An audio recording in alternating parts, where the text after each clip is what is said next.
अस्सलाम वालेकुम नाज़रीन, मैं हूँ फ़याज़ हुसैन। आप देख रहे हैं WT न्यूज़ HD। आज हम बात करेंगे चौधरी निसार अली ख़ान साहब के ऊपर, जिन्होंने दोबारा सियासत में एंट्री डाली है।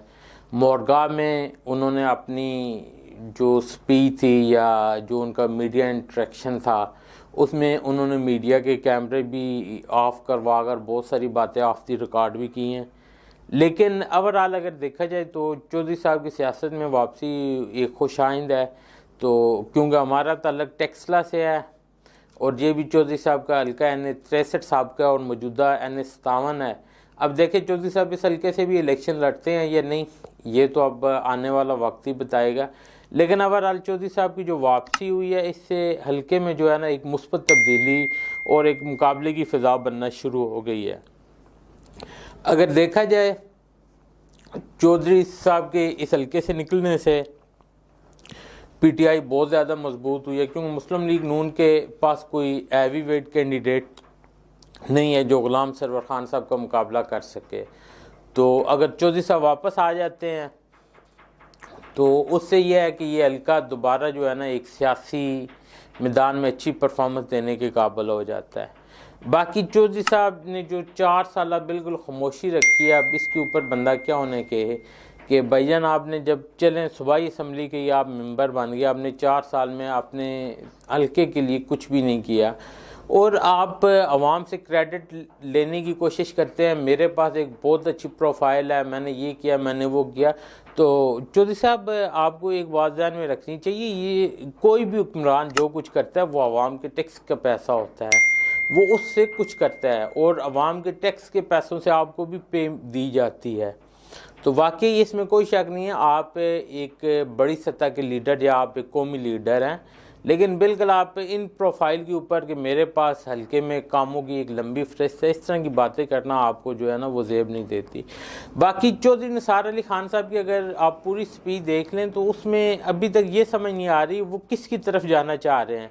एक तरफ तो वो ये भी बता रहे हैं कि उनके अभी भी राब्ते पाकिस्तान मुस्लिम लीग नून से इस्तवार हैं, अभी भी वो बैक फुट पर उनके साथ राब्तों में हैं।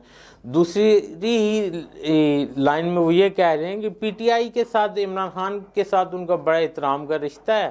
तो में भी जो उन्होंने बात की है उससे यही लगता है कि वो इलेक्शन जो है वो इस दफ़ा आज़ादी लड़ेंगे।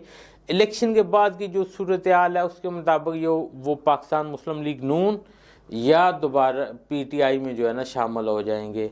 लेकिन अगर वो PTI में शामिल होते हैं तो इस हल्के में एक बड़ी अजीब सी कफ़ियत जो है ना वो बन जाएगी, क्योंकि सरे दस्त इस टाइम तक जो हमारे हल्के के MNA हैं मंसूर हयात खान साहब, जो गुलाम सरवर ख़ान साहब के फ़र्जंद हैं, या आप गुलाम सरवर ख़ान साहब को देख लें, वो जो है वो इसको चौधरी निसार अली ख़ान को अभी तक की सिचुएशन में एक्सेप्ट करने के लिए तैयार नहीं है।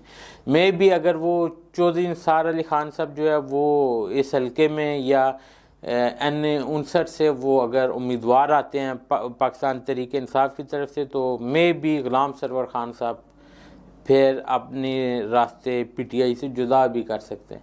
लेकिन अभी तक की सिचुएशन में तो क्योंकि चौधरी साहब की ये ही नहीं समझ आ रही कि वो किसकी तरफ जाएंगे, वो आज़ाद उम्मीदवार बनना चाह रहे हैं, वो पाकिस्तान मुस्लिम लीग नून की तरफ दोबारा जाएंगे या पाकिस्तान तहरीक इंसाफ की तरफ से।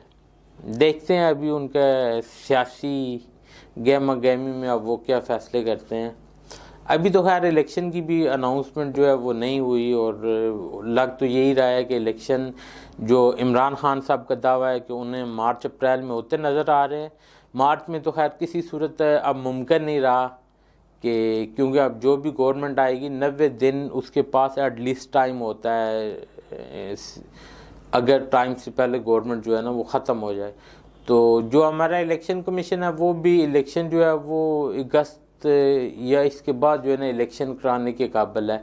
मैं भी ये असम्बलियाँ जो है वो मार्च अप्रैल तक जाएं और उसके बाद जो इंतखाबात का दंगल है वो बजाया जाए। देखते हैं अभी किसके दावे में कितनी सदाकत है। आज के लिए इतना ही, अपना ख्याल रखिएगा। फ़ी अमान अल्लाह।